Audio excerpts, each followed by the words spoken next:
un enseignement prophétique. Que Dieu nous délivre ce soir. Nous sommes au 5e siècle avant Jésus-Christ. C'est-à-dire 70 ans après la prophétie de Jérémie, chapitre 20. Quelqu'un pourra nous le lire? Jérémie, chapitre 25, verset 11.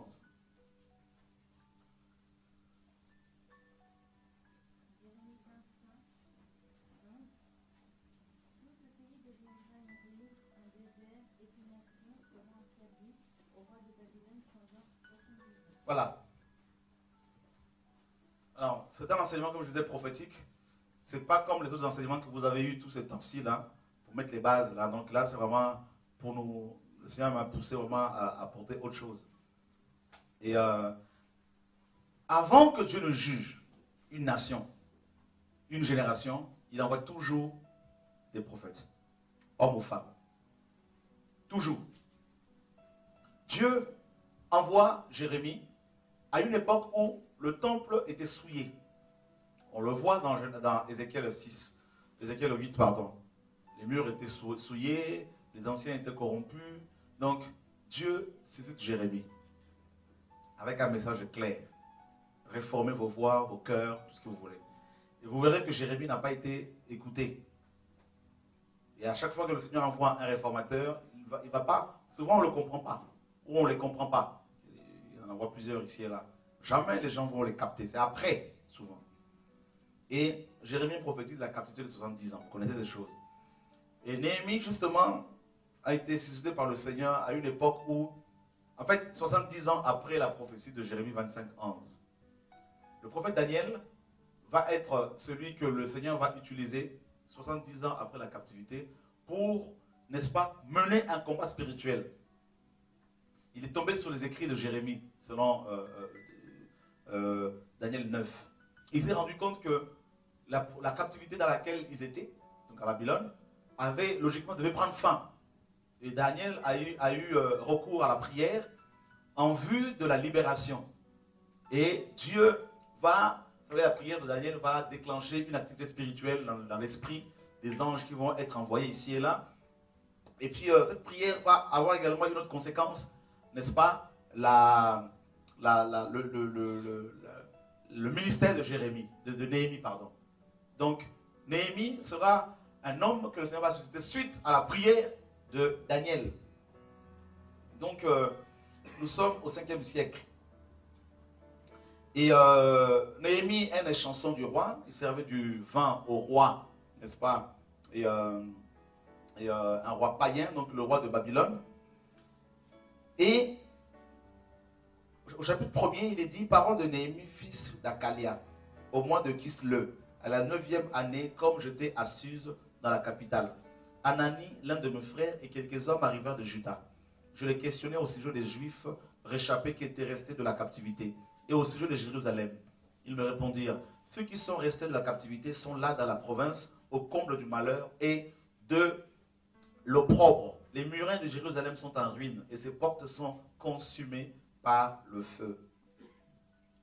Lorsque j'ai entendu ces choses, je m'assis, je pleurais et je fus plusieurs jours dans la désolation. Je jeûnais et je priais devant le Dieu des cieux et je dis, donc il est rentré en prière et Néhémie a commencé à avoir un fardeau.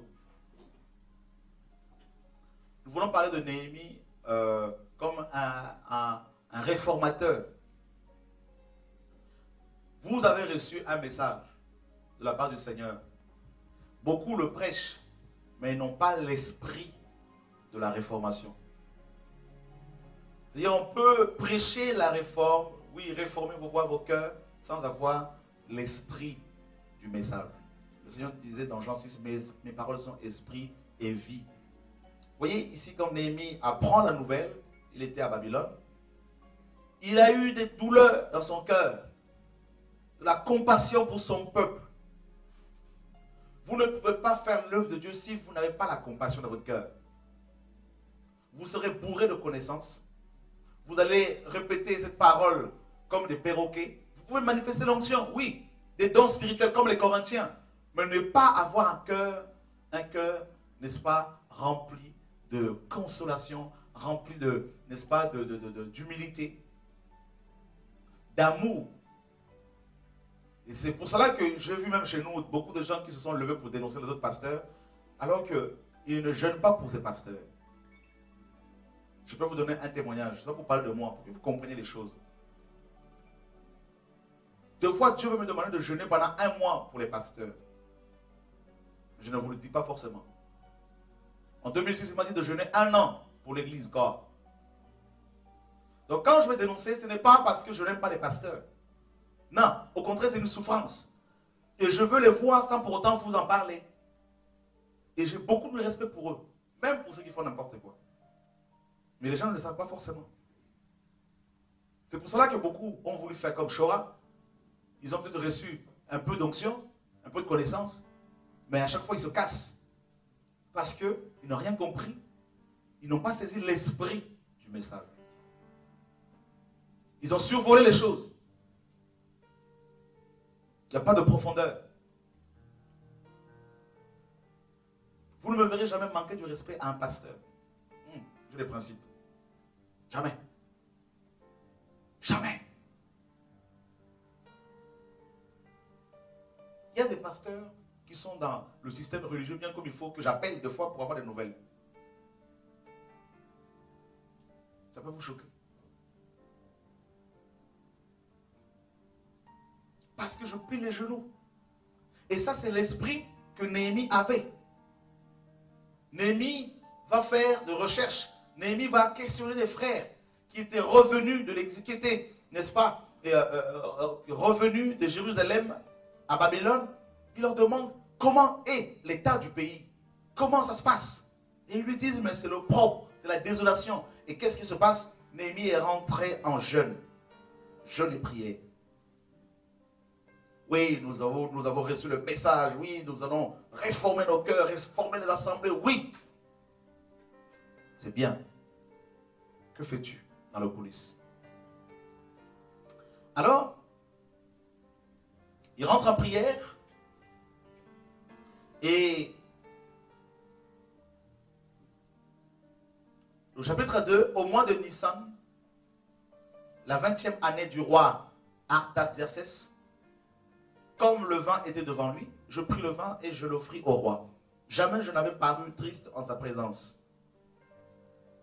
Le roi me dit, pourquoi as-tu mauvais visage? Tu n'es pourtant pas malade. Ce ne peut être qu'un chagrin de cœur. Je fus saisi d'une grande crainte. Et je répondis au roi, que le roi vive éternellement. Comment n'aurais-je pas mauvais visage lorsque la ville où sont les sépulcres de mes pères est détruite et que ses portes sont consumées par le feu? Et le roi me dit, que demandes-tu? Je priai le Dieu des cieux. Et je répondis au roi, si le roi le trouve bon, et si ton serviteur lui est agréable, envoie-moi en Juda vers la ville des sépulcres de mes pères pour que je la rebâtisse. Vous voyez? Que je la rebâtisse. Et ça c'est fort. On ne peut pas chercher à vivre dans l'opulence.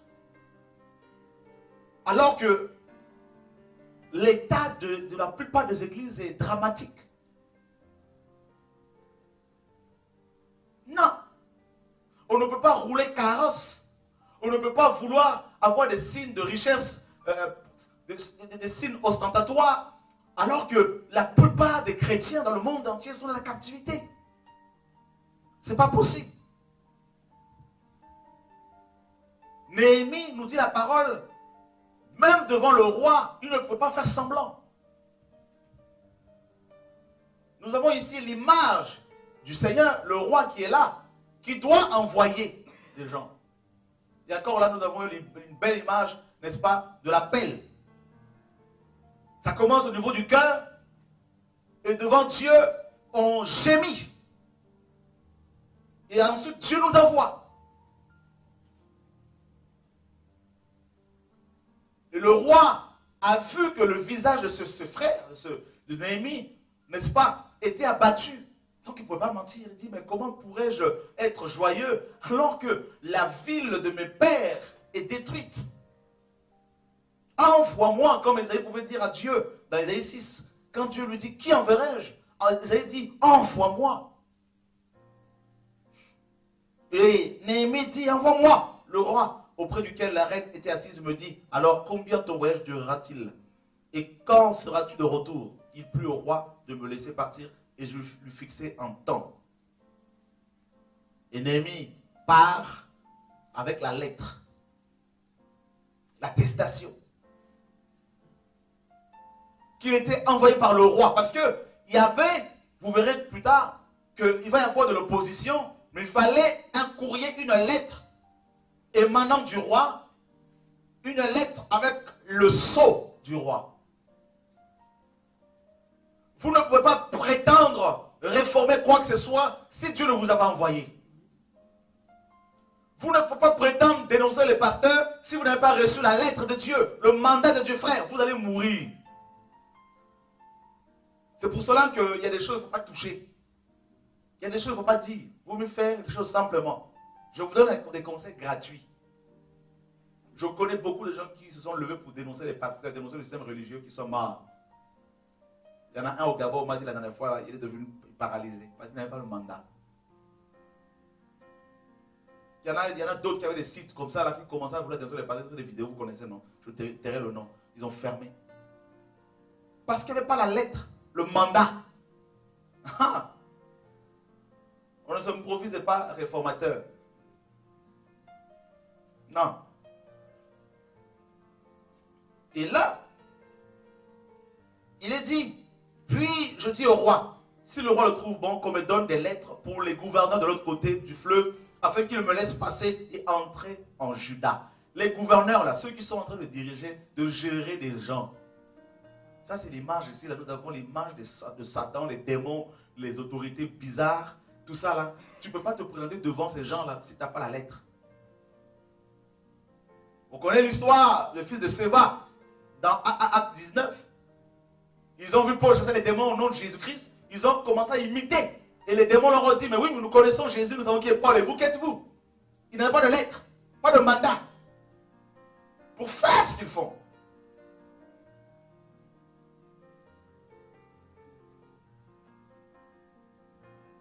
Et Néhémie demande de lettres. Et une lettre pour Asaph, garde de la forêt du roi, afin qu'il me fournisse du bois de charpente pour les portes de la citadelle, près de la maison, pour la muraille de la ville, et pour la maison que j'occuperai. Le roi me donna ces lettres, car la bonne main de mon Dieu était sur moi. Je me rendis auprès des gouverneurs de l'autre côté du fleuve, et je leur remis les lettres du roi qui m'avait fait accompagner par les chefs de l'armée et par les cavaliers. Là, c'est l'image bien sûr des anges, guerriers. Parce qu'on ne peut pas faire l'œuvre, la parole nous dit dans Hébreux 1, 14, que les anges sont des esprits à notre service. Un jour, je dormais comme ça, Dieu me dit, tel ange travaille avec toi. Ça peut vous choquer, mais c'est la parole. Je me suis réveillé, je dis, waouh, ok. Ben oui. Parce que s'il n'y a pas une protection, mais c'est grave. C'est pour cela, avant de commencer bien comme il faut aller va d'abord devant Dieu. Expose-lui la situation du pays. Tu peux être seulement pasteur, là, tu es en train de travailler, former. Mais avant de commencer à vouloir attaquer plein de choses, il faut aller devant Dieu. Néhémie servait d'abord le vin au roi, avant de prétendre aller bâtir quelque chose. C'est-à-dire, c'est l'image de l'adoration. Sois d'abord dans la présence de Dieu. Adore Dieu d'abord, avant de prétendre quoi que ce soit là. Parce que dans l'adoration, en présentant du vin au roi, et là, Dieu fera. Dieu va parler à ton cœur. Est-ce que je me fais comprendre ici? Je vous dis, c'est un message prophétique. Est-ce que quelqu'un m'entend? Comment voulez-vous aller vous rendre auprès des gouverneurs s'il n'y a pas le mandat?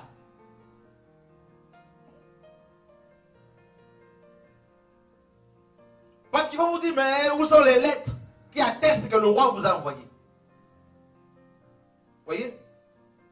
Et Néhémie avait toutes ces choses-là. Et la parole nous dit, Néhémie, au verset 9, je me rendis auprès des gouverneurs de l'autre côté du fleuve et je leur remis les lettres du roi qui m'avait fait accompagner par les chefs de l'armée et par les cavaliers. Donc il y avait le chef de l'armée, tout ça, là, donc il était bien accompagné.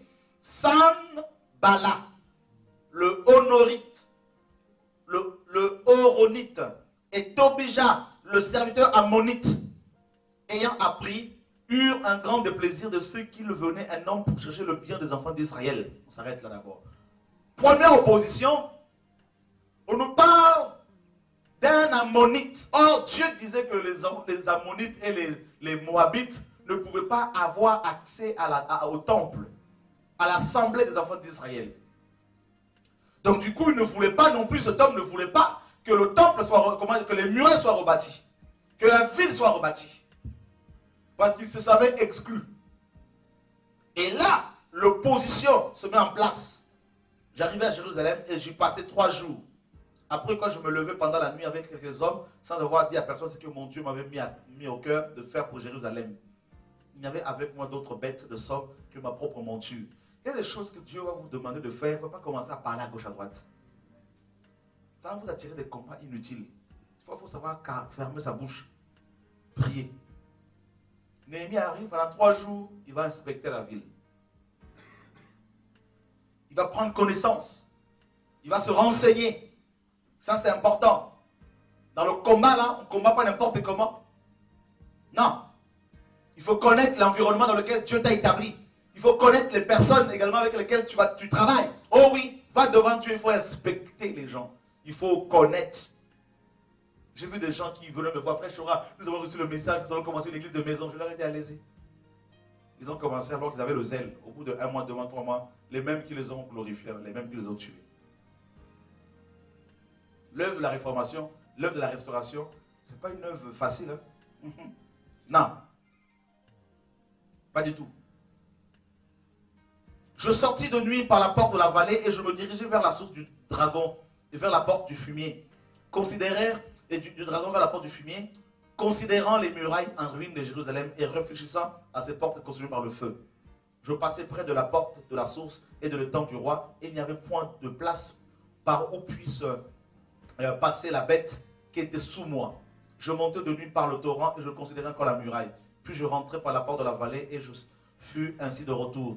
Les magistrats ignoraient où j'étais et ce que je faisais. Jusqu'à ce moment que je n'avais rien dit aux Juifs, ni aux sacrificateurs, ni aux grands, ni aux magistrats, ni à aucun de ceux qui s'occupaient des affaires. Ça c'est fort.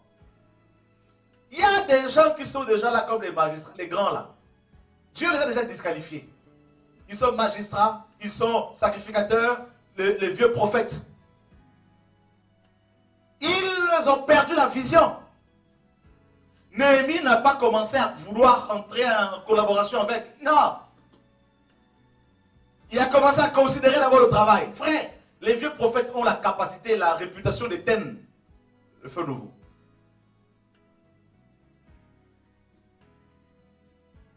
Il n'a dit à personne. Il n'a parlé à personne. Oh oui. Quand Dieu m'a appelé pour commencer l'œuvre, je suis allé voir un ami pasteur à l'époque. Il m'a dit non, tu es encore trop petit, tu vas voir, tu vas pas y arriver. Calme-toi. Je te donne 6 mois. Vous voyez? Et qu'est-ce qui se passe? Je leur dis alors, vous voyez le malheureux état où nous sommes. Jérusalem est détruite et ses portes sont consumées par le feu. Venez, rebâtissons la muraille de Jérusalem et nous ne serons plus dans le propre. Je leur racontais comment la bonne main de mon Dieu avait été sur moi et quelles paroles le roi m'avait adressées. Ils dirent, levons-nous et bâtissons. Et ils se fortifièrent dans cette bonne résolution. Il y a des gens qui sont là, ils ne savent pas que c'est le temps de la restauration. Mais ils attendent des Néhémies pour libérer les paroles. C'est tout. Tant que Néhémie n'était pas là, personne ne s'était levé. Mais quand Dieu, c'est un Néhémie, tout le monde se lève pour dire non, nous aussi nous voulons rebâtir. Mais vous étiez où? Alléluia. Dieu est bon. Dieu est bon, frère. Sanballat, le Horonite, Tobija, le serviteur ammonite, un esclave en plus, et Geshem, l'arabe, en ayant été informés, se moquèrent de nous et nous méprisèrent. Ils dirent, que faites-vous là? Vous vous révoltez contre le roi. Donc vous voyez, il y a des gens qui vont se moquer. Mais qu'est-ce qu'il fait là? Il se prend pour qui? Attends, mais il se prend pour qui? Mais d'où il sort celui-là? De quelle école sort-il? Hôtel, tout ça? Mais c'est pas possible. Mais attends, mais... On va se moquer, minimiser. Pas minimiser, mais attends, c'est... Voilà. Néhémie a vécu cela. Alors, je leur fais cette réponse. Le Dieu des cieux nous donnera le succès. Nous, ses serviteurs, nous nous leverons et nous bâtirons. Mais vous, vous n'avez ni part, ni droit, ni souvenir dans Jérusalem. Waouh! Pas de compromission. Pas d'alliance bizarre. Pas de mélange. Et c'est des gens qui habitaient Jérusalem. Jérusalem était habité par des étrangers. Jérusalem était habité par, vous voyez, tout ce monde-là. Quand Néhémie arrive comme ça, et il n'a pas voulu tout de suite parler de ses projets, parce qu'il savait qu'il y avait un mélange.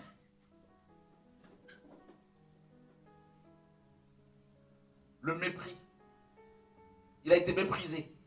Mais voyez, la première chose que Néhémie va faire avant de rebâtir quoi que ce soit, chapitre 3 nous dit, Eliashib, souverain sacrificateur, se leva avec ses frères, les sacrificateurs, et ils bâtirent la porte des brebis. Ils la consacrèrent, imposèrent les bâtons. Ils la consacrèrent depuis la tour de Meya jusqu'à la tour de Hananil. Avant de faire quoi que ce soit, la réformation, frère, nous sommes à une époque où, je vous assure, les murailles là sont presque détruites. Les murailles, il y avait les murailles et le temple. C'est deux choses différentes. Les murailles nous parlent de l'armure du combattant. N'est-ce pas? Le bouclier de la foi, elle n'est plus là, hein, elle a disparu. La ceinture de vérité, parti. Le casque du salut, alors là le salut, beaucoup l'ont perdu le salut. Le zèle que donne l'évangile, voyez? Plus l'armure du combattant. Alors, du coup, comme les chrétiens sont désarmés, le temple est atteint, c'est sûr. Mais avant de rebâtir quoi que ce soit, Néhémie commence d'abord par bâtir, restaurer la porte des brebis. Vous verrez Esdras 3, quand Dieu l'a suscité également, Esdras va rebâtir, comme vous le savez, l'autel. C'est deux choses très très importantes. Donc, il y en a un qui rebâtit l'autel, un autre c'est la porte des brebis. Pourquoi? C'est la porte par laquelle passaient les brebis pour être sacrifiées. Et le Seigneur dans Jean 10 nous dit que je suis la porte des brebis. C'était une porte comment? Matthieu chapitre 7. Alléluia. Oh oui, ce ne sera pas facile ton ministère, mon ami. Hein? Tu crois quoi? Ah oui, Dieu va me voir, on va avoir du succès, on va m'acclamer. Matthieu 7, 13. Entrez par la porte étroite. Wow, c'est une porte étroite. La porte des brebis, c'est une porte où les brebis, mes amis, ça passait, les brebis passaient difficilement parce que c'était une porte étroite. Il fallait marcher en file indienne, frère. Ah oui, ça n'allait pas dans le désordre. Hein. Entrer, c'est un ordre. Vous voulez réformer les choses, Dieu te dit, il faut entrer par la porte étroite. C'est un ordre. Il faut commencer par la porte là. C'est quoi? La croix, la mort. C'est la, mes amis, c'est la croix. Il faut d'abord que nous mourions. Pourquoi? Parce que tu ne peux pas dénoncer les choses dans lesquelles tu te trouves. Nous, le message nous a trouvé le système. Pour sortir de là, mes amis, il faut aimer Dieu. C'est vrai, je dis aux gens qui disent non, mais eux, ils sont encore. Viens, j'aurais voulu que tu sois à ma place là. Que tu négocies la sortie là, tu aurais vu. Mais vous qui n'avez pas encore bien commencé là, vous commencez dans le message. Là, le Seigneur dit, avant d'aller plus loin, il faut passer par la porte. Large est la porte. Spacieux le chemin qui mène à la perdition. Il y en a beaucoup qui entrent par là. La facilité. Il ne faut pas aimer la facilité. Non. Les choses faciles. Vous savez comment beaucoup de chrétiens pleurent en ce moment? Oh non, Dieu ne me voit pas parce que j'ai du mal à voir la maison, j'ai du mal à voir une voiture, j'ai du mal à voir telle chose. La facilité tue. Regardez ce que Proverbe 21 nous dit, frère. Quelqu'un va nous lire Proverbe 21, la paresse. J'aime beaucoup cette parole. Proverbe 21, quelqu'un nous lira le verset 25, à haute voix. Hein, le paresseux n'aime pas travailler, n'aime pas, aime la facilité. Voilà. Il dit quoi? Les désirs plus forts, s'il te plaît. Voilà. Les désirs du paresseux le tuent. Parce que ses mains refusent de travailler. Parce que ton lit se tue. Non, mais c'est pas possible. Oh non, mais Qui t'a dit que la réformation était une œuvre facile?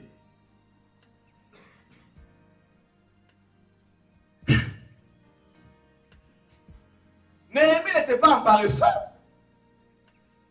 Non. Dieu ne pouvait pas agréer son œuvre sans brebis.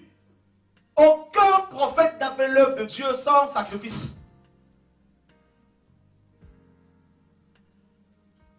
Quand Dieu se révélait à Abraham, il bâtissait un autel à chaque fois. Il sacrifiait. C'était un grand bâtisseur d'autel. Mais parce qu'il avait compris que Dieu aime le sacrifice. Ah oui, frère. Dieu aime le sacrifice. Et le Seigneur dit, mais étroite est la porte. Resserrez le chemin qui mène à la vie. Et il y en a très peu. Il y en a peu qui le trouvent. Oh oui. Étroite est la porte. Resserrez le chemin. Donc, il y a le chemin qui est Jésus. Je suis le chemin, la vérité et la vie. Il dit que ce chemin est resserré. Ça veut dire qu'à un moment donné, tu vas te sentir tellement serré, tellement poussé ou pressé par les épreuves, tu peux sortir et choisir la facilité. Il n'y a pas que le chemin. Il y a aussi la porte. Donc quand Jésus dit dans Jean 10 que je suis la porte, que mes brebis entendent ma voix et elles me suivent, ça veut dire que dans notre génération, Jésus est en train de parler. Et il est en train de parler aux hommes et aux femmes qui sont comme Néhémie et qui constatent qu'il y a des malaises, qu'il y a des problèmes ici et là. Et le Seigneur dit, avant d'aller plus loin, la porte. La mort. Parce que si tu n'es pas mort, tu vas dénoncer les gens sans compassion. Ah ouais?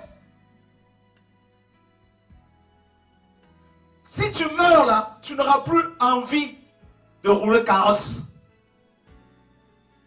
Parce qu'il est dit que le royaume des cieux est semblable à un homme qui a trouvé une perle. Et une fois qu'il a trouvé, il a vendu tout ce qu'il avait pour garder la perle. Enfin, tu as vendu quoi? Pour prétendre avoir le royaume. Frère, la mort te tue tellement que quand tu vois le monde, tu as un dégoût. Quand tu vois les belles voitures, tu as un dégoût. Quand tu vois la richesse là, du monde, tu as un dégoût. Là, la réformation commence dans ton cœur. Parce que tu es en train de te sacrifier. Et c'est pour cela que là, Eliab, souverain sacrificateur, a commencé d'abord. Parce que la porte là, le conduisait dans le lieu très saint. Mais le souverain sacrificateur Eliab, Eliashib, a compris que sans la porte des brebis, il n'y a pas l'accès au lieu très saint. Et sans le lieu très saint, il n'y a pas la Shekinah. Donc, le chemin de la gloire est trop étroit.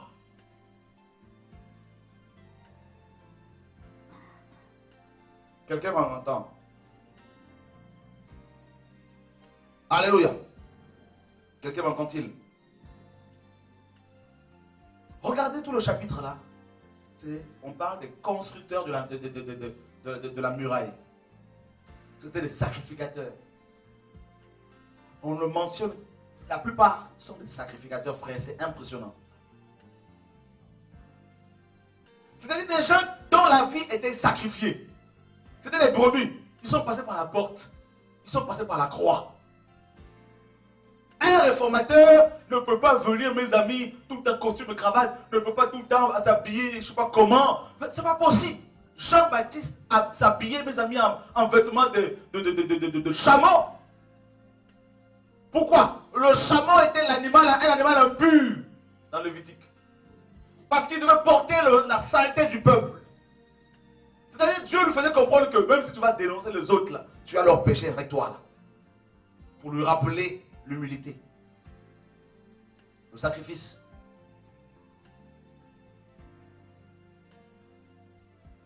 C'est pour cela que la base de la réformation, c'est la croix. Il faut que les gens passent par là. Il faut qu'on passe par là. La mort. Parce que la connaissance enfle. Oh oui, nous sommes dans une génération où il y a la connaissance, on va sur Internet, on peut faire des recherches, on reçoit quelques machins ici et là. Mais est-ce que tu as été devant le trône? Est-ce que tu as été devant Dieu? Ah, c'est là la différence. C'est pour cela qu'on va tâtonner. Tâtonner ici et là. On va chercher à dire aux frères, non, là-bas c'est l'apostasie, viens avec moi, on va commencer les choses. Mais va commencer seul. Là, on verra si tu vas l'appel. C'est facile d'aller cueillir dans les champs de trucs. Mais là, seul, avec Dieu, comment quelque chose. Là, on verra de quel art tu es. Ouais, la facilité. Beaucoup aiment la facilité. On veut la réformation. On veut la réformation. Oui, les églises sont malades. Oui, les églises. Mais toi, tu as fait quoi? Frère, il y a tellement de choses que Dieu nous enseigne. Dieu m'enseigne. Des fois, je me dis, waouh, Seigneur, je veux fuir. Pas possible. La croix. La mort. Néhémie était mort. Néhémie connaissait le vent. Le vent, c'est la vie. Le sang. La mort. Néhémie était gouverneur. Vous voyez, il n'a pas touché à la porte. Là. Il a laissé les sacrificateurs, le souverain sacrificateur, faire ce travail. Seigneur, regardez tous les réformateurs, ils étaient morts. Calvin était mort. Pierre Vanto, qui a été utilisé par le Seigneur au XIIIe siècle pour donner engendrer, donner naissance au mouvement de Vaudois. Et c'était un riche marchand français qui a vendu tous ses biens parce qu'il a trouvé le royaume. Parce qu'il s'est aperçu qu'à cette époque, il n'y avait pas la Bible en français. Que c'était qu'en latin. Il s'est dit, c'est pas possible. Mon peuple a besoin. Mon peuple doit accéder à la connaissance, à la parole. Qu'est-ce qu'il va faire? Il ne s'est pas dit, je garde ma richesse pour moi tout seul. Non, il dit, je vends tout ça et je consacre cet argent pour l'impression de la parole. Et mes amis, à l'époque, il n'y avait pas encore l'imprimerie. Avec son argent, il a embauché les gens. Ils ont dupliqué, mes amis, ils ont réécrit la parole. Copié la parole. Et il a diffusé, pratiquement c'est le Nouveau Testament, il a diffusé dans toute la France. Ça a donné naissance à un puissant réveil. Parce qu'il avait trouvé le royaume. Parce qu'il était bien passé par la croix. La croix, là, tu perds pratiquement tout. Tu connais ta vie. La chose la plus importante de ton cœur, c'est ta vie. Pour que d'autres aient accès au message.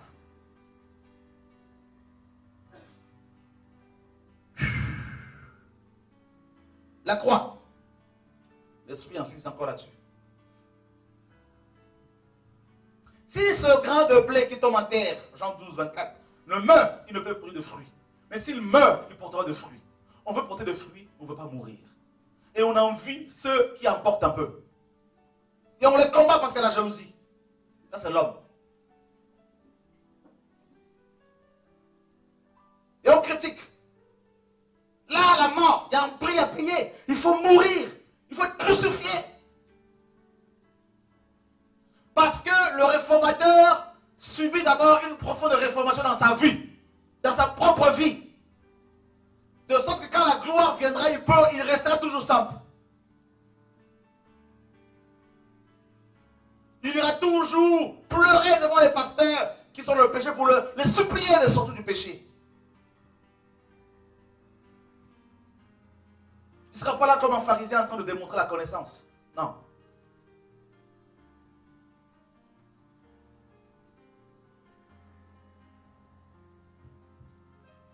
Dieu dit dans Jérémie 2, il dit au verset 8, il dit les sacrificateurs, les dépositaires de la loi ne me connaissent pas. Comment des gens qui maîtrisaient la loi, la Kabbale, la loi orale, pouvaient-ils manquer la révélation? Oui, c'est ça le principe de la théologie. On peut faire des recherches sur le net, j'insiste. Ici et là, on maîtrise quelques passages de la Bible. Ici, à l'histoire, on maîtrise. Est un vrai théologien. Alors qu'on n'a pas forcément fait la théologie dans une école. Parce qu'il n'y a pas la vie. Parce qu'il n'y a pas la croix. Parce qu'il n'y a pas la crucifixion. Au point où tu vas regarder le monde comme une pourriture. Comme une ordure.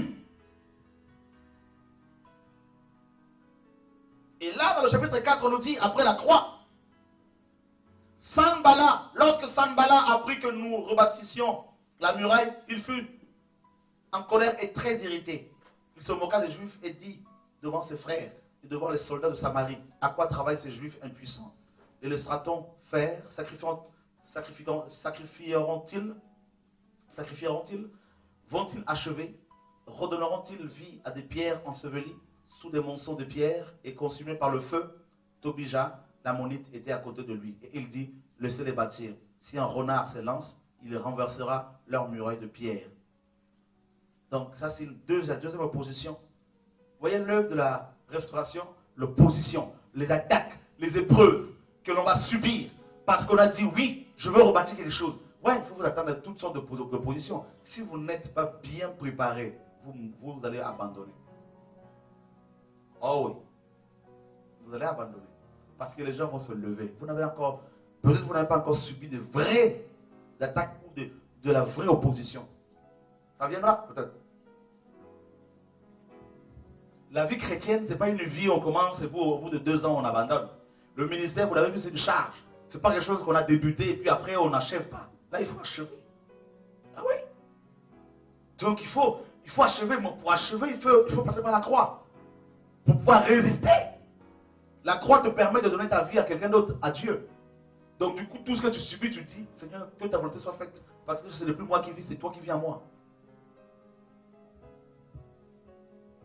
Tu vas voir des gens qui sont proches de toi se lever contre toi. S'opposer à toi.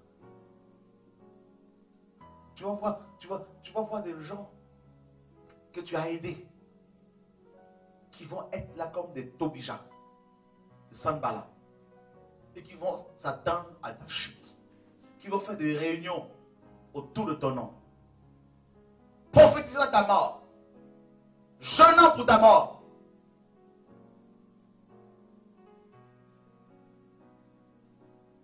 L'ennemi ne peut pas te laisser rebâtir les choses. C'est pas possible. C'est le fondement. Non.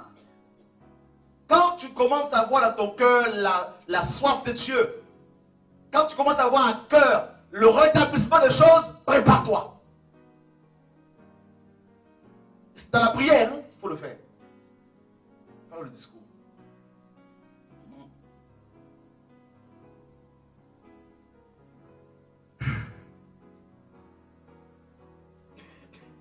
Alors, mes amis, regardez le verset 10. Cependant, Judas disait, les forces manquent à ceux qui portent les fardeaux, et les décombres sont considérables. Nous ne pourrons pas bâtir la muraille. Et nos ennemis disaient, ils ne sauront et ne verront rien jusqu'à ce que nous arrivions au milieu d'eux. Nous le tuerons et nous ferons ainsi cesser l'ouvrage. Vous voyez? Et là, la haine était telle qu'ils ont décidé, les ennemis des Juifs, de les tuer. J'ai été empoisonné à 2 reprises. Dieu m'a dit la 3e fois, tu vas y passer, fais attention.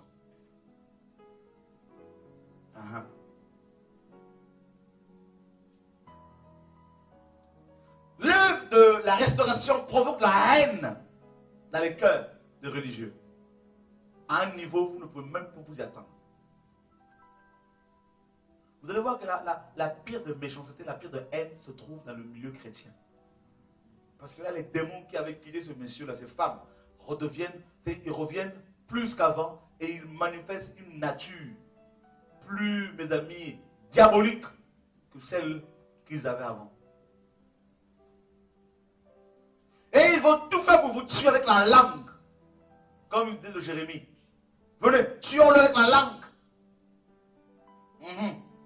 Et il y en a, ils vont jusqu'à utiliser des armes physiques pour vous abattre. Oh oui, je vis ces choses-là. C'est terrible, frère. Vous savez ce que ça fait de se savoir constamment en danger? C'est pour ça que quand je vous donne mon adresse ou mon téléphone, s'il vous plaît, ne le donnez à personne sans me demander l'aval.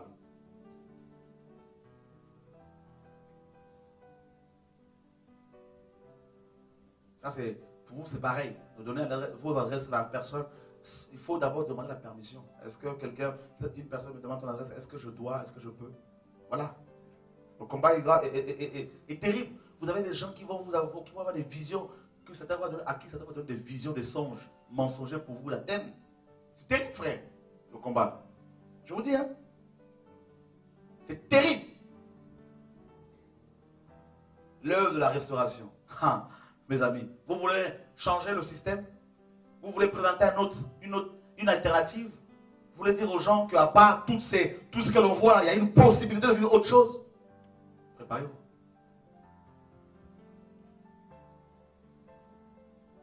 Le peuple disait il n'y a plus de force, comme on l'a vu. Et Néhémie va placer des gens sur les murailles. Vous voyez? Et Dieu va confondre leurs ennemis. Il faut des hommes, mes amis, comme Néhémie. Que Dieu nous aide. Alléluia. Ils travaillaient d'un côté avec la main gauche et puis l'autre main avait des armes. Ils veillaient. Ils étaient là, armés. Il n'y a pas de place à la distraction. Et une autre opposition, vous voyez, il y a eu plusieurs oppositions, deux ou moins oppositions qui sont de l'extérieur. Paul dit, il y a des gens qui, après mon départ, dans Actes 20, 28, 29, il y aura des gens qui viennent de l'extérieur, mais aussi des gens qui se leveront du milieu de vous. Jean 19, Jean 1, 19 nous dit, dans 1 Jean 1, 19, Jean dit, ils étaient parmi nous. Ils sont sortis du milieu de nous, mais ils n'étaient pas de nôtres. Là, cette fois-ci, Satan n'attaque pas de l'extérieur. Il l'attaque de l'intérieur. Ça fait plus mal. En tant que pasteur, en tant que prédicateur, en tant que futur dirigeant, si vous n'êtes pas suffisamment préparé pour subir cette attaque-là, vous ne tiendrez pas. Vous aurez des gens qui sont avec vous, comme là, on va le lire, qui sont à vos côtés, qui vous acclament, mais quand ils tournent le dos, ils vous descendent. Je le vois même dans les enseignements que je donne ici. Ah non, mais il se prend pour qui? Ah non, mais ça c'est sa vie. Ah non, mais c'est... Oui. Mais quand tu leur dis, on acclame le Seigneur, tout le monde acclame le Seigneur. Il se leva de la part des gens du peuple et de leurs femmes de grandes plaintes contre leurs frères les Juifs. Voyez? L'opposition à l'intérieur.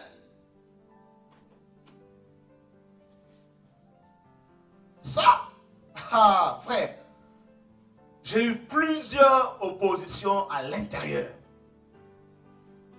Des moments où je me disais, non, mais c'est fini. Il n'y aura plus rien, c'est pas possible. Tel qui te critique, tel qui part, tel qui part en rébellion, tel qui appelle, qui dit à ceux qui sont à l'intérieur, partez, c'est la sorcellerie, c'est la magie, ils sont dans Babylone. Partez, Dieu va détruire, Dieu va frapper. Frère, imaginez maintenant, de l'extérieur les gens attaquent, de l'intérieur il y a le feu.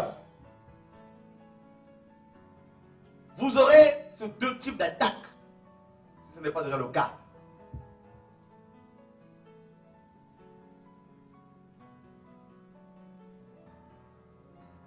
La trahison, l'attaque de l'intérieur là, c'est la trahison. Celui-là même, le Seigneur a dit dans Psaume 41, 10, avec je partageais mon pain, lève le talon contre moi. Si vous n'êtes pas suffisamment enseigné, vous pouvez être détruit. Cette attaque-là à l'intérieur tue beaucoup les ministères. Beaucoup tombent dans la dépression. Ils sombrent dans l'alcool. Beaucoup, il y a des gens qui se suicident carrément parmi les pasteurs, les réformateurs. On a des grands hommes de Dieu que je connais, mes amis, qui sont finis mal. Il y en a plein. Ce sont les chrétiens eux qui les ont tués. Parce que Dieu se servait d'eux puissamment. Ça a suscité la haine. Avec la langue, ils sont morts. Il y en a qui sont finis, il y en a un qui a fini alcoolique. Il y a plein d'autres qui sont suicidés. Spirituellement.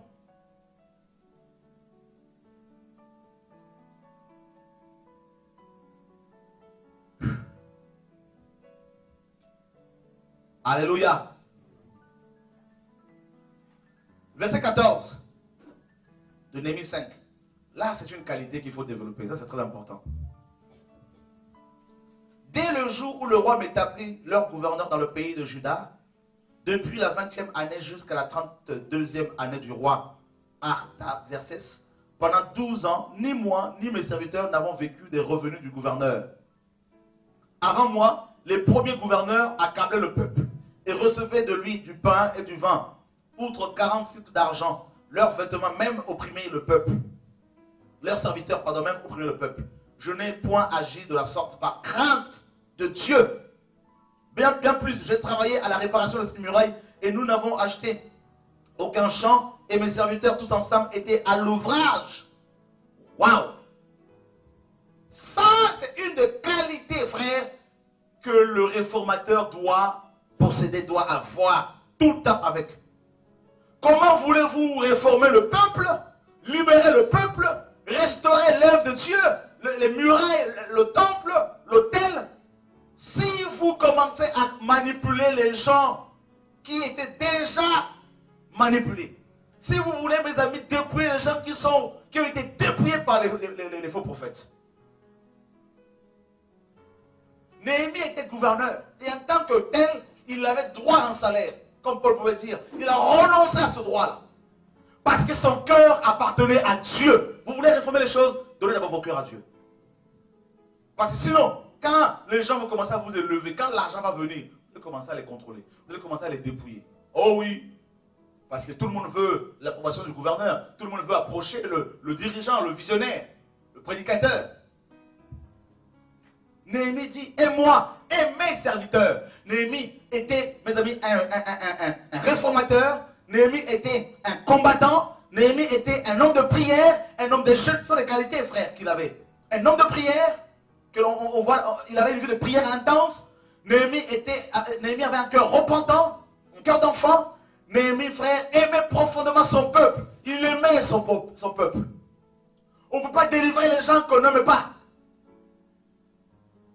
Si tu n'aimes pas les autres, tu ne pourras pas les délivrer. Néhémie, frère, aimait son pays. C'était un patriote. Il aimait sa ville. Néhémie avait le souvenir de ses ancêtres, de ses pères. Quel est le souvenir que tu as de tes pères dans la foi? Les aînés, qui sont pour toi les modèles. Regardez comment Martin Luther a travaillé, même s'il a commis des erreurs comme nous autres. Calvin, c'est des gens qui se sont battus. En lisant leur vie, on ne peut être qu'encouragé de la manière dont ils ont servi le Seigneur. Quand on regarde Pierre Valdo, quand on regarde mes amis, les Simon Kimbangu en Afrique, quand on regarde mes amis, les Jonathan Edwards, mes amis, on ne peut qu'être encouragé. On se dit non, c'est pas possible. Ce souvenir-là, l'héritage que ces hommes nous ont légué, on se dit, mais cet héritage-là se perd. C'est ce que Néhémie avait réalisé. Et là, mes amis, il dit, les premiers gouverneurs accablaient le peuple. Comment vous allez gérer l'œuvre demain si vous vous retrouvez seul, frère? Comment? Ah oui. Accabler les gens. Menacer les gens. C'est facile.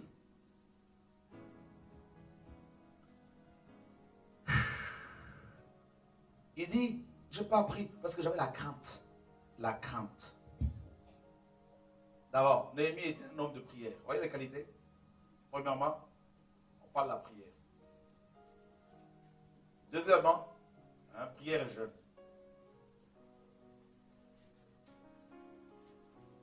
Il aimait son peuple.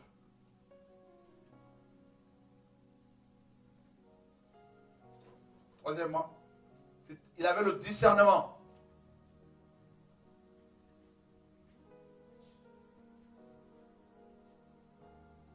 Quatrièmement, c'était quelqu'un qui encourageait les autres.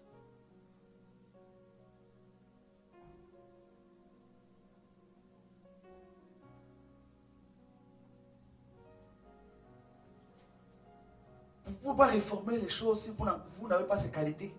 Il faut être capable d'encourager les gens. Accepter que certains frères, certaines sœurs fassent des erreurs. Et s'ils se repentent, il faut les encourager. Vous voyez? Il faut motiver les gens. C'est très important. C'est un homme de combat. C'est un combattant. Vous voyez? Et Néhémie, mes amis,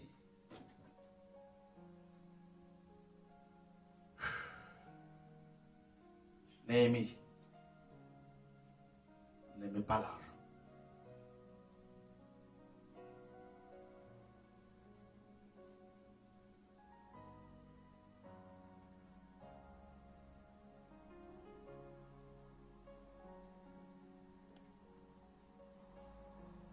Et il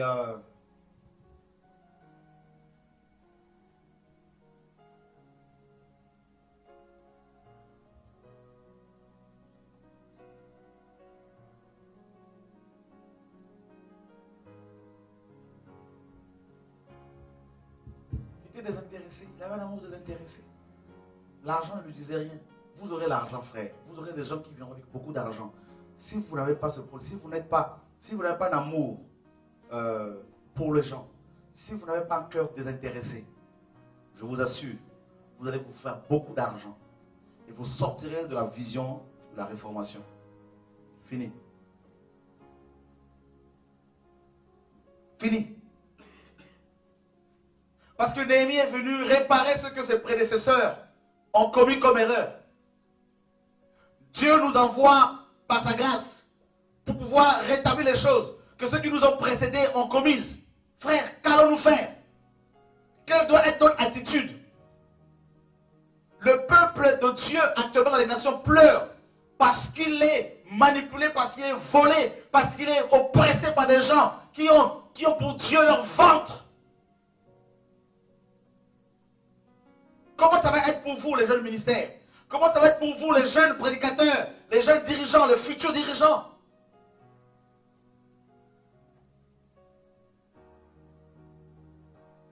Comment quelqu'un qui avait la charge d'un pays ait pu, mes amis, renoncer aux biens matériels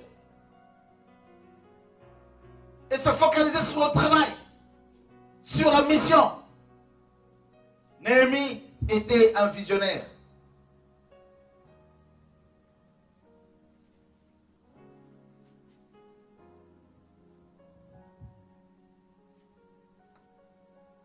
Sa vision, c'était la reconstruction des murailles. Donc, il ne s'est pas écarté de cette vision. Non. Le réformateur, le prédicateur de l'évangile est celui qui a la vision de l'œuvre que Dieu a mis dans son cœur. Et tant que cette œuvre n'est pas achevée, il n'est pas satisfait.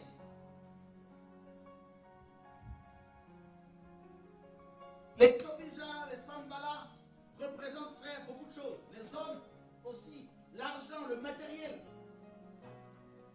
les richesses incertaines, injustes. Comment ça va être? Néhémie avait la capacité de transmettre, n'est-ce pas, de communiquer la vision. Néhémie était un bon communicateur. Il a communiqué, il a transmis la vision à ses serviteurs. Parce que sans les enfants de la foi, la vision ne peut pas continuer. Non.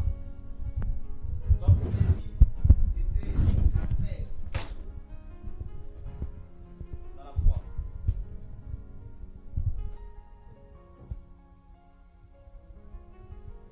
Parce que ces enfants de la foi ont marché sur ses pas.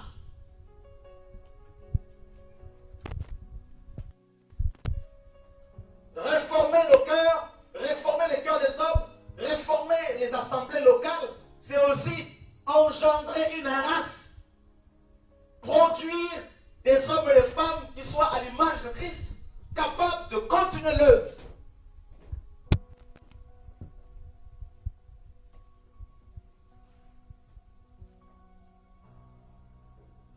Quand le peuple était abattu, Néhémie est venu pour l'encourager. Frère, que Dieu nous aide. Oh Dieu, nous avons besoin de toi, Seigneur, aide-nous.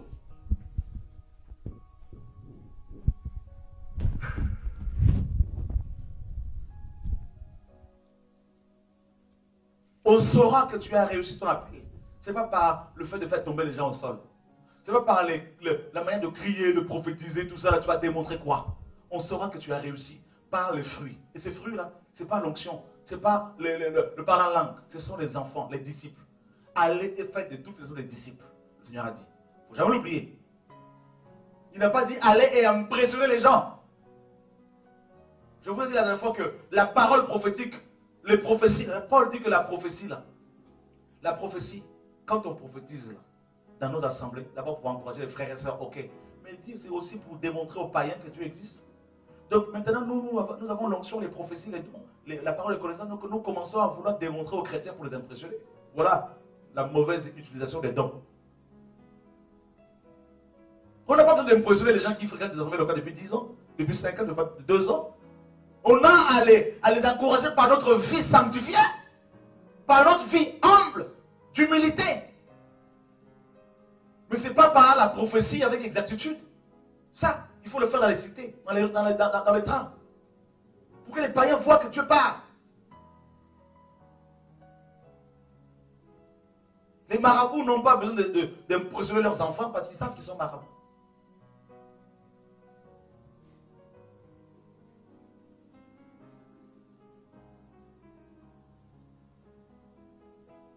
Alléluia. Je crois que là où on va recevoir la délivrance, là aussi, Dieu va nous libérer. J'ai travaillé à la réparation de cette muraille. Et nous n'avons acheté aucun champ. Oh oui. Bâtir l'œuvre. Fortifier les gens. Être un homme de prière et de jeûne. Aimer les autres. Le discernement, savoir avec qui collaborer, avec qui travailler. Parce que Néhémie n'est pas celui qui demande aux gens de venir travailler avec lui. Ça, ce n'est pas un homme de Dieu. Un vrai homme de Dieu ne demande pas aux gens de venir travailler avec moi. Non, non, non, non. Ce n'est pas lui qui sélectionne. Il prie, Dieu lui dit, je t'envoie les gens.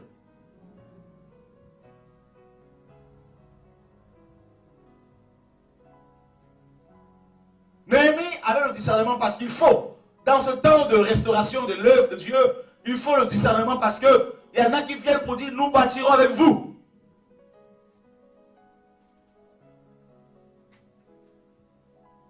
Il faut encourager les autres. Il faut être un combattant. Dans la prière, un combattant. Il faut désintéresser. Les gens ne doivent pas t'impressionner avec leur matériel, avec leur beau discours, avec l'argent, avec leur voiture, avec leur diplôme. Il faut être désintéressé du monde. C'est le renoncement. C'est celui qui veut me suivre, qu'il renonce à sa propre vie. Et il faut être visionnaire, c'est-à-dire voir avant les autres.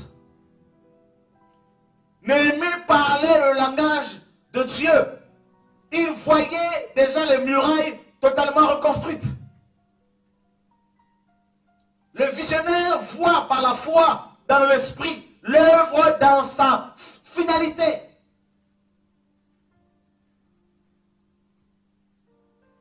Et il ne s'arrête pas aux critiques, aux problèmes, aux combats. Parce qu'il sait que l'œuvre sera achevée. Parce que quand Dieu a dit à Adam, il faut assujettir la terre, il faut régner. Dans ce verset-là, il y a la notion, n'est-ce pas, de la finalité de l'œuvre. Achever l'œuvre. Dieu, Philippiens 1,6 nous dit, achève toujours l'œuvre qu'il a commencée. Voilà le visionnaire. Donc, du coup, il n'est pas celui qui se décourage. Donc, Néhémie, 9e, avait la foi. Donc, on a vu quelque part la foi. La foi, c'est cette capacité qui te permet d'être hors du temps. D'être au-dessus des situations difficiles. La foi, cette capacité que Dieu nous donne, que Dieu donne aux réformateurs, aux visionnaires, d'être en dehors, n'est-ce pas, mes amis, des critiques, au-dessus du découragement et de se focaliser sur ce que Dieu a déposé dans son cœur. C'est ce que Dieu lui a dit dans le lieu secret.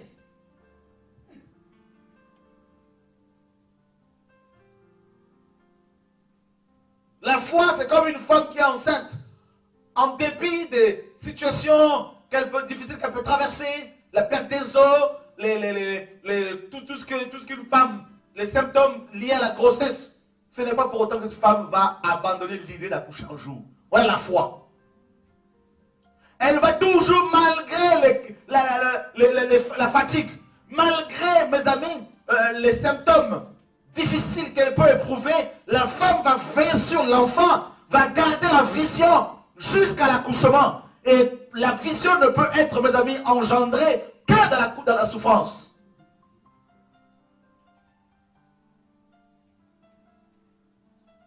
Parce que Néhémie portait, Néhémie était comme enceinte de la vision. Voilà la foi. Et là, il nous a donné un bel exemple de celui qui veut restaurer, de l'homme que Dieu veut.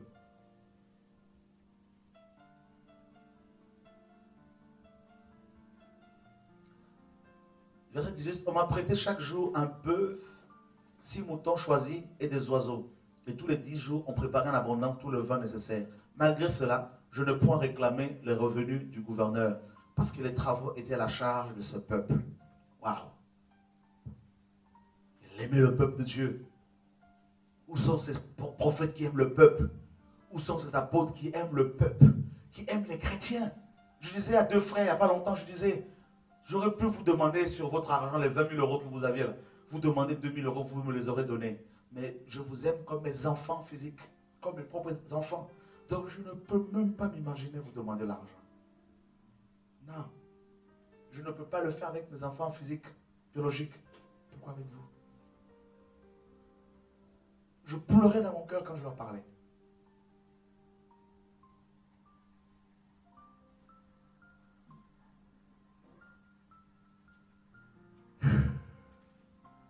Chapitre 6, on va finir là. Je n'avais pas encore posé les bâtons des portes lorsque Sanballat, Tobija, Geshem, l'Arabe et nos autres ennemis apprirent que j'avais rebâti la muraille et qu'il n'y restait plus de brèche. Alors Sanballat et Geshem m'envoyèrent dire, viens et ayons ensemble une entrevue dans les villages de la vallée d'Ono. Ils avaient médité de me faire du mal.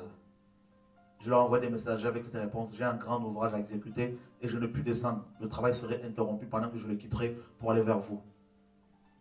On n'a pas le temps, mes amis, il n'y a pas le temps pour la distraction. Non. Il y a des gens qui veulent te faire descendre de la présence de Dieu, de la montagne, pour aller papoter avec eux. On n'a pas le temps pour ça. Néhémie était concentré sur le travail. Ils vont dire non, c'est un orgueilleux. Il ne veut côtoyer personne. Non, je sais ce que je vis.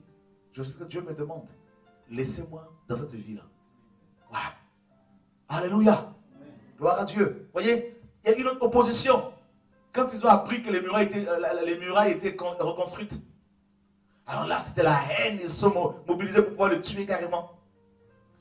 Je leur envoyais des messages avec cette réponse. J'ai un grand ouvrage. Donc, ils m'adressèrent 4 fois la même demande. Je leur fis la même réponse. La fermeté.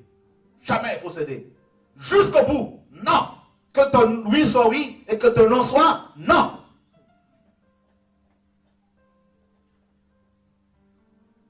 Oh oui, frère. J'ai eu des apôtres qui sont venus des États-Unis, des grands messieurs. Oui, on va te financer. Je leur ai dit non. Ils s'en bat là. Vends-nous la vision. Je dis non. On va donner 30 000 euros par mois. Je dis non. On va t'acheter le village. Je dis non. Oh oui. Ah. Des belles femmes qui sont venues. Viens, viens. Je dis non. Je me rappelle, je venais à peine de commencer le ministère, ça faisait 6 mois. On avait une salle, ça faisait 6 mois, on avait une salle qui était déjà remplie d'une centaine de personnes. Une femme, jolie femme, est venue me voir, elle avait les moyens. J'étais tellement naïf, elle m'invite chez elle, je suis allé aussi seul, il ne faut jamais le faire. Elle me dit, quand tu as présenté ton épouse, j'étais mal. Et elle voulait me sauter dessus, j'ai pris mes jambes à mon cou, je fuis. Et Tobija les Sanballat.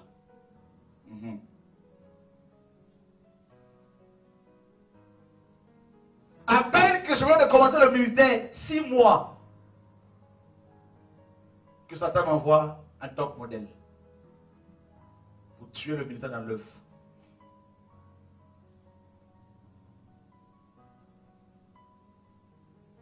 Alléluia. Regardez. Sanballat, verset 5, m'envoya ce message une 5e fois par son serviteur qui tenait à la main une lettre ouverte.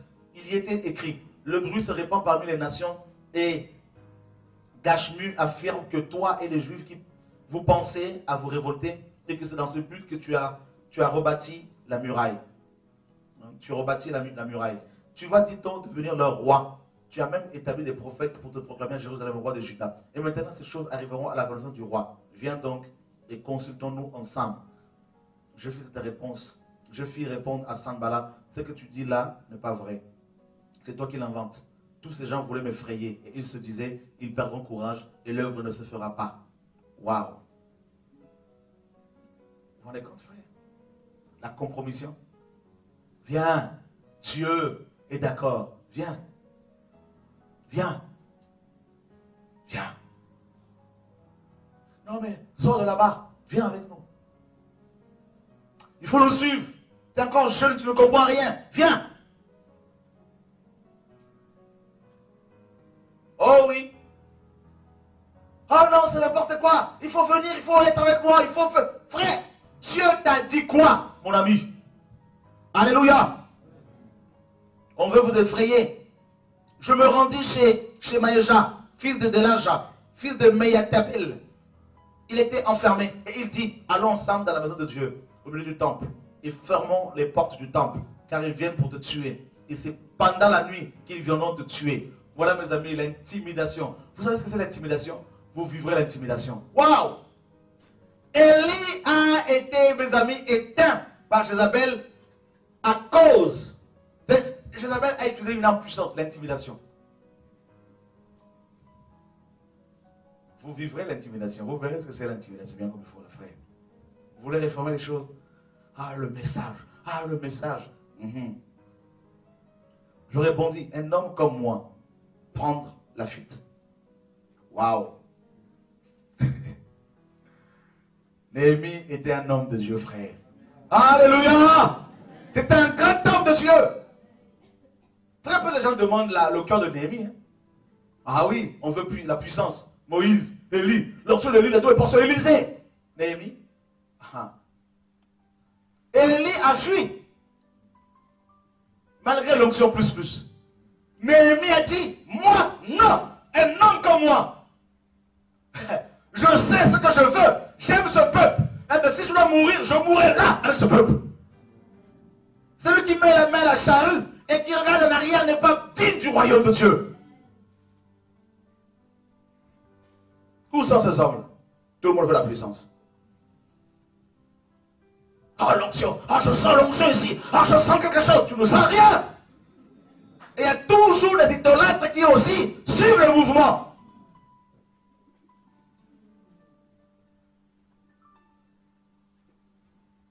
Et après demain, on le voit dans le monde. Je sens aussi Satan. Je sens le monde.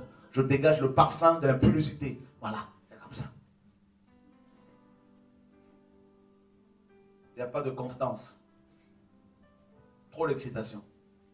C'est comme ils ont le feu dans leurs mains, dans leurs pieds. Là. Comme le puce, excusez-moi. Mais on s'excite trop. Ah, je sens quelque chose. Ah, je sens quelque chose. Là, je sens quelque chose. Il y a un mouvement là-bas. Là. Il n'y a pas de mouvement.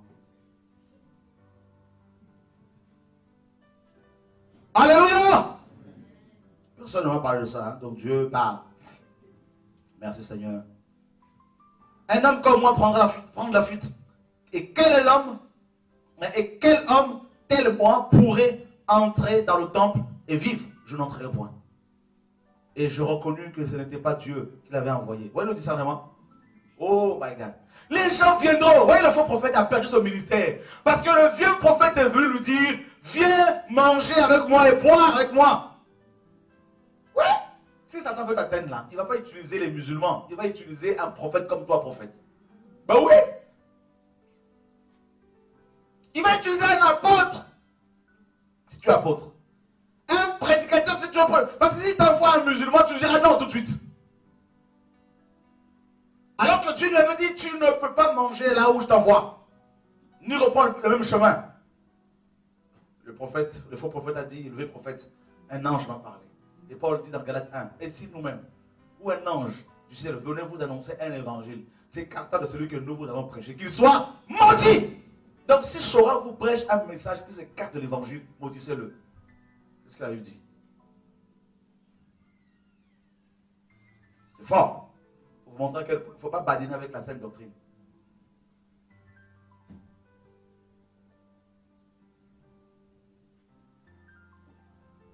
Alléluia. En le gagnant, regardez, et j'ai reconnu que ce n'était pas Dieu qui l'a envoyé, mais il prophétisait ainsi sur moi, parce que Sanballat est obligé de lui avoir donné de l'argent. Ah! En le gagnant ainsi, ils espéraient que j'aurais peur et que je suivrais ses avis et commettrais un péché. Et ils auraient profité de cette atteinte à ma réputation pour me couvrir d'opprobre. Ben oui. S'il avait suivi ce gars-là dans le temple, et comme il avait une mallette d'argent, ils allaient dire, les gens allaient venir automatiquement dire, waouh, Néhémie, corruption. Ben oui.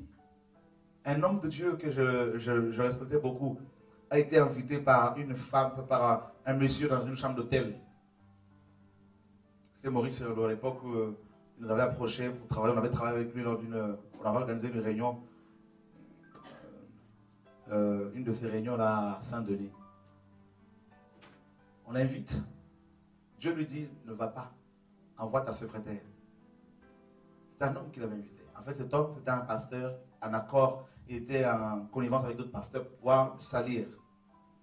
Ils avaient payé une prostituée qui était dans cette chambre complètement nue, avec des caméras partout. Et dès qu'ils avaient prévu que dès que Maurice Cerullo allait ouvrir la porte, elle allait sauter sur lui. Et là, photo, caméra, film, ils allaient couvrir, détruire son ministère. Il a envoyé sa secrétaire. Quand celle-ci est arrivée, elle a sonné. La prostituée a ouvert la porte, elle est rentrée. Waouh! Elle est sautée sur elle. Photo, caméra, c'était une femme. Le discernement. Frère, c'est des choses terribles. Hein? Ouais, des fois, vous m'invitez, vous ne voyez pas, on ne voit jamais tout ça. C'est pas parce que il y a des niveaux là, quand tu t'amènes, des fois, être très prudent. Frère, c'est très important. Ce que tu manges, là, ce que tu bois, là, tout ça, il faut veiller. Parce que tu es entouré de gens haineux, des gens qui sont dans la haine, qui veulent vous détruire, qui veulent te détruire. Il faut faire très attention. Vous voyez comment ils ont voulu maintenant le couvrir d'opprobre. Satan ne lâche pas l'affaire. Parce qu'il ne veut pas que l'œuvre de Dieu soit rebâtie. Il veut te salir, te détruire. Là, c'est la moquerie. Vous savez, les gens vont te prêter des intentions. Je me rappelle en 2006, Doug m'appelle, j'étais en Côte d'Ivoire, il me dit, ah, ici, la nouvelle s'est répandue dans tout Paris disant que tu as engrossé une femme. C'est fort. Même des gens qui étaient proches de moi ont cru à cette fausse, à cette rumeur. C'était terrible. Vous entendez des choses terribles. Il a fait ceci, il a fait cela, il a dragué, il a des choses incroyables. Et les chrétiens suivent, ils les écoutent, ils avalent, ils mangent, ils boivent. Et voilà ce qu'ils ont voulu faire à Néhémie, frère. Le traiter de cupide. Alors qu'il avait refusé, il savait bien qu'il avait refusé le salaire. Donc Satan n'aimait pas cela. C'est comme il a un cœur désintéressé, il n'aime pas les choses, il n'aime pas l'argent, eh bien on va tout faire pour le salir. Et Néhémie avait le discernement. Frère, le discernement pour faire cette œuvre est très important. Le discernement. Combien de fois je me suis aperçu des gens qui étaient là tout ça, c'est le mensonge. Je vois des gens, je vous assure, mais ceux qui sont là, des fois tu vois les choses, tu dis celui-là, il est corrompu. Tu vois son comportement, tu dis, c'est un traître. Mais quand Dieu te donne l'amour, tu ne peux pas d'emblée dire ça. Tu lui dire ça, tu pries simplement. On voit, par le comportement des hommes, tu dis celui-là, c'est fini. C'est là. Vous savez, je vais vous dire une chose, le discernement que Dieu me donne deux fois. Quand j'approche les gens, je peux savoir s'ils me critiquent ou pas. Mais par amour, je ne veux pas le dire. Ou leur dire. Des fois, quand je parle avec quelqu'un au téléphone comme ça, Dieu me montre, il a parlé avec telle personne, ils l'ont critiqué. Je pose la question des fois, je regarde seulement. Et on me dit oui, oui. Des fois, la personne essaye un peu d'esquiver. Mais c'est la vérité. Je rigole seulement. Il faut le discernement pour faire une œuvre comme ça. Je ne sais pas comment vous expliquer comment ça se manifeste, mais tu t'approches des gens, voilà, Dieu te montre. Les cœurs. Un cœur large. C'est incroyable. Vous savez, le nombre de ministères que le Seigneur avait suscité avec une onction particulière, qui ont été éteints par des femmes que des pasteurs leur ont envoyés, par des hommes avec de l'argent souillé, qui ont été envoyés pour donner, financer ces ministères et détruire leur onction. Le nombre est incalculable. Parce qu'à un moment donné, ils ont perdu la vigilance. Vous savez, on ne me donne plus les cadeaux. Un jour, un frère me donnait, à l'époque, on était à travailler, il m'a offert un costume. Je prie. Il est venu avec un autre costume. Il me dit, il veut t'acheter. Et ça n'a pas raté. Il voulait que je le contracte pasteur. Il est parti en rébellion. Et vous avez beaucoup de choses comme ça, là. Les présents, comme la parole dit, corrompent. Tout ça, là, c'est séduisent. Donc, beaucoup, combien de gens se laissent séduire, briser le ministère comme ça parce qu'ils n'ont pas veillé, ils ne font pas attention. Tout le monde n'est pas frère, tout le monde n'est pas sœur, tout le monde n'est pas chrétien, tout le monde n'est pas enfant de Dieu. C'est à vous d'avoir le discernement. Et vous voyez, Néhémie a tenu ferme et on nous dit, au verset 15, la muraille fut achevée le 25e jour du mois d'Élul en 52 jours. Waouh! Vous avez vu, en 52 jours, toutes les attaques, eh bien, nous subissons ces attaques toute notre vie. Nous les subirons toute notre vie. Vous les subirez toute votre vie. Donc si vous avez 25 ans, il vous reste quoi? 55 ans. Pendant lesquels vous croiserez des Tobija, Sambala, tout ça. Et mes frères, il faut tenir, hein, mes amis. Hein? Dieu ne veut pas nous utiliser seulement pour 10 ans. Hein? Si vous avez 48 ans, il vous reste quoi, mes amis? Combien? Ah ouais, 22 ans, 32 ans à peu près. 80 ans. Pour les plus robustes. Donc ça veut dire que pendant votre parcours là, eh bien, vous aurez toutes ces choses-là. Il n'y a rien de nouveau sur terre.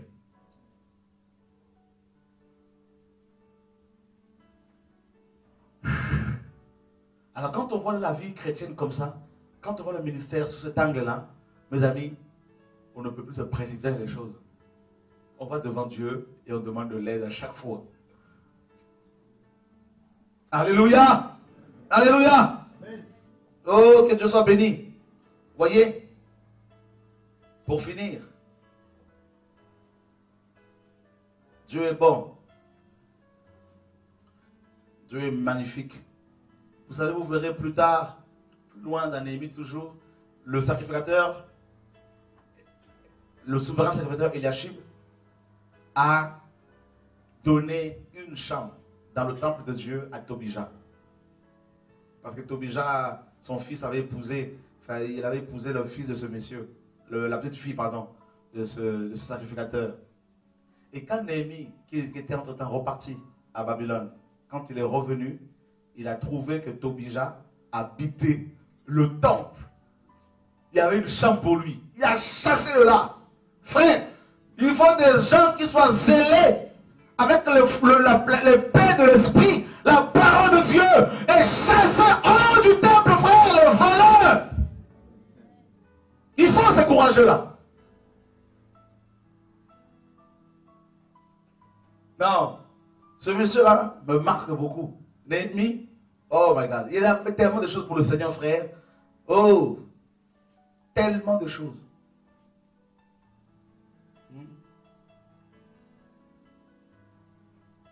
Il a fait rentrer le peuple dans l'alliance. Et les Hébreux sont séparés d'avec le peuple étranger.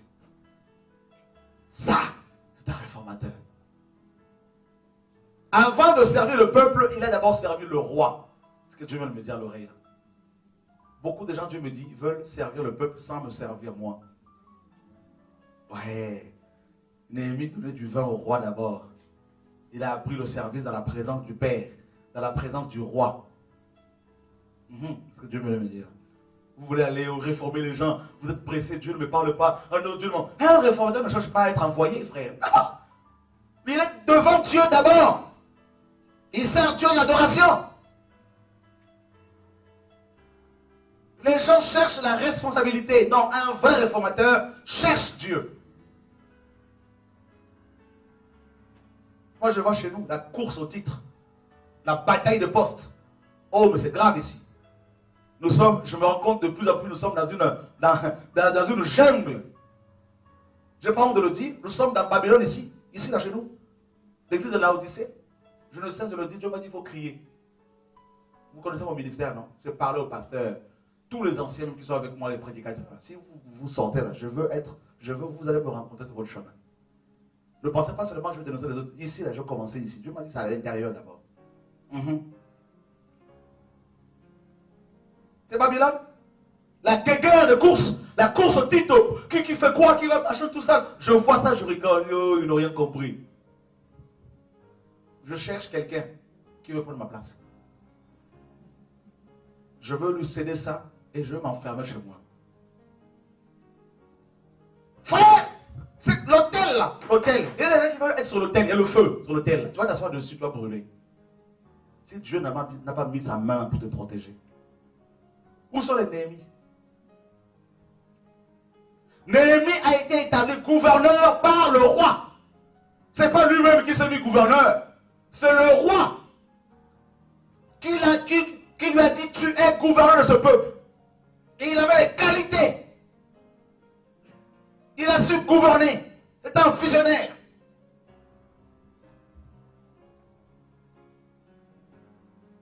Vous savez, quand on dénonce à l'intérieur, là, on est triste. Hein. Quand on dénonce, alléluia, vas-y, prêche, pasteur. Chez nous, là, on ne dit plus rien. Vous voyez, nous sommes tellement pharisiens qu'on dit, c'est dur.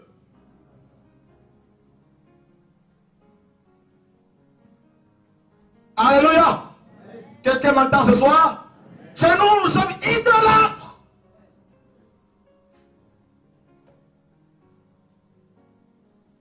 Ah oui, ah oui, ah oui, ah oui, chez nous, c'est nous, c'est nous, c'est nous. Quoi? Des charnels. Des orgueilleux.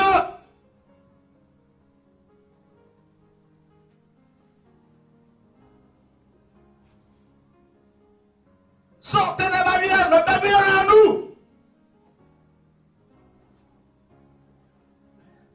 L'esprit de Balaam, mais Balaam est là.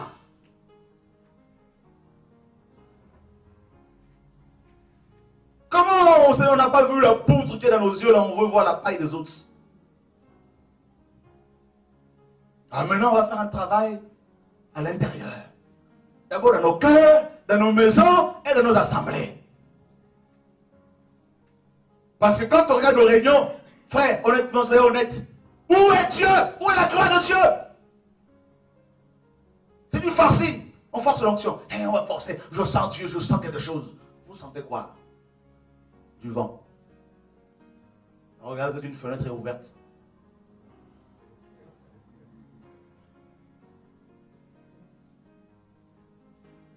Alléluia. Je dis chez nous, pas seulement à Paris, hein. Chez nous, même ceux qui sont à Londres, même ceux qui sont en Afrique là-bas. Chez nous, dans le ministère. Ah Babylone, ah Babylone, ah Babylone, ah Babylone. Ah, le Dieu dit, ma Babylone, elle est à ton cœur. Sambala, c'est toi, Sambala.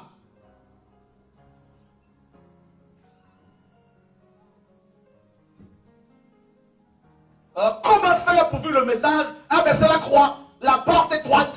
Ah ben oui, c'est pas toujours. Là, la porte étroite, c'est quand on passe par cette porte-là, on laisse son manteau, ta tunique, parce que c'est tellement étroit que tu es obligé de passer nu.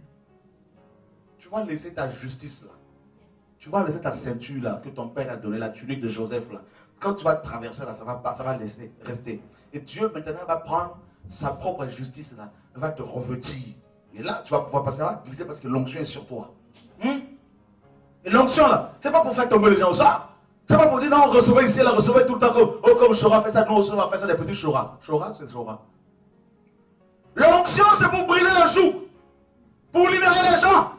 Donc, si c'est avec l'onction fait que tu commences à voir des petits serviteurs qui sont à tes pieds pour te servir, c'est plus l'onction que tu as. Même si les gens tombent sous le sol, tombent par terre. Ce n'est plus l'onction, c'est la séduction.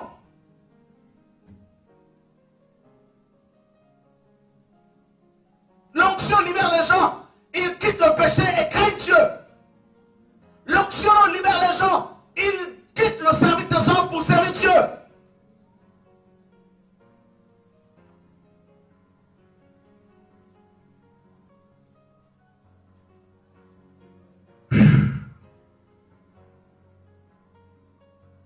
Cette génération est perverse. Elle est corrompue. Elle est orgueilleuse. Cette génération-là, elle ne veut pas écouter la prophétie. Elle ne veut pas écouter les prophètes. Cette génération est perdue. Perdue.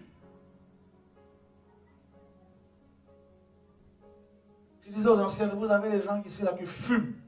Si vous voyez les gens qui fument, vous les laissez là toujours, là. Ça fume. Vous voyez à quel point la gloire est partie là? Il cabole. On sait que tel monsieur fume. Il faut que Chora dise, sanctionnez-le. Il vient s'asseoir devant tout le monde pour narguer les gens, pour envoûter la salle. Comme ça, Chora passe pour méchant. Bientôt, chacun va être dans son coin pour travailler. Chacun va avoir son autonomie totale. Moi, je vais crier parce que là, ça monte de plus en plus là. Il faut que je crie. Il y a tellement de choses à faire, je ne veux plus rester 12 ans avec des gens pour parler aux mêmes personnes toute ma vie. Non, Dieu m'a envoyé ailleurs. Donc il faut que j'aille crier aussi ailleurs. Vous avez reçu pendant des années, mais maintenant il faut se préparer pour pouvoir passer à autre chose. L'heure est arrivée, frère. Dieu dit, il faut revenir à la croix. Il faut revenir à la croix. Il faut mourir. On est trop vivant. L'onction n'est pas un signe que Dieu est avec toi. Non. Les Corinthiens avaient l'onction. Ils avaient le don. Mais n'avaient pas Dieu.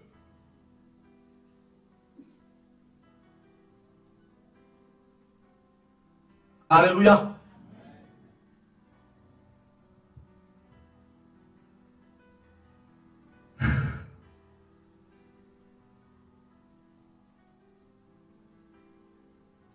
Si je ne fais pas ce que je fais, j'aurai des comptes terribles à rendre à Dieu.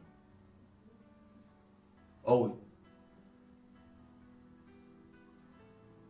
Comme ça, je dirais, votre sang n'est pas dans mes mains. Non, j'ai tout dit, tout montré, tout. Je dirais bientôt, pendant 13 ans, je vous ai enseigné tout le conseil de Dieu sans rien cacher.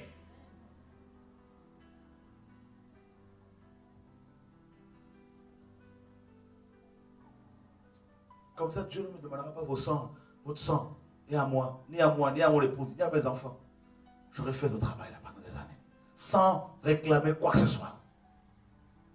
Maintenant, il faut que je crie ici, il faut que je crie là. Je ne sais pas, Dieu m'a dit en songe, je vais t'envoyer auprès des pasteurs encore, tu vas commencer à les voir.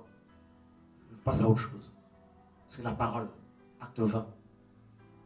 Il m'a dit jusqu'à la fin de l'année, il faut préparer ses frères et sœurs. Il faut préparer tout ce monde-là. Il faut corriger. Il faut rattraper, il faut redresser. Ce n'est pas un travail facile. J'attends qu'il me donne l'ordre, qu'il me donne le mois. Un séminaire où on va prier pour les ministères et davantage confirmer leur apostolat, leur ministère pastoral, et puis allez-y, avec les assemblées. Acte 20 pour la fin, acte 20. Pendant 3 ans, il a formé les gens. Là encore, moi c'est 12 ans, 13 ans bientôt. Paul, pendant 3 ans, il a dit aux anciens d'Éphèse, vous ne verrez plus mon visage.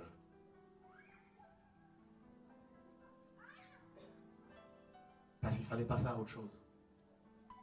Demain, vous serez des ennemis d'aujourd'hui, de demain. Comment faire pour réussir, frère? Le chemin est long. Le chemin est long. Croyez-moi. Restons humbles. Restez comme des enfants. Quand vous avez reçu le message, comment vous étiez? Quand vous êtes converti, si réellement vous avez vécu la conversion, restez comme ça. Laissez des fois les gens vous écraser. C'est pas grave. Bénissez Dieu. Laissez les gens parler. Faites-le. Celui qui veut servir Dieu, il ne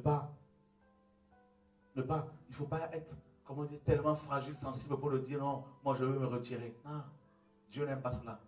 Vous savez, quand on commence à dire ça, je veux me retirer, je veux passer, je veux me retirer, je veux me reposer. Quand tu commences à t'exprimer comme ça, Dieu peut dire, je prends ta grâce. Il a fait avec Élie.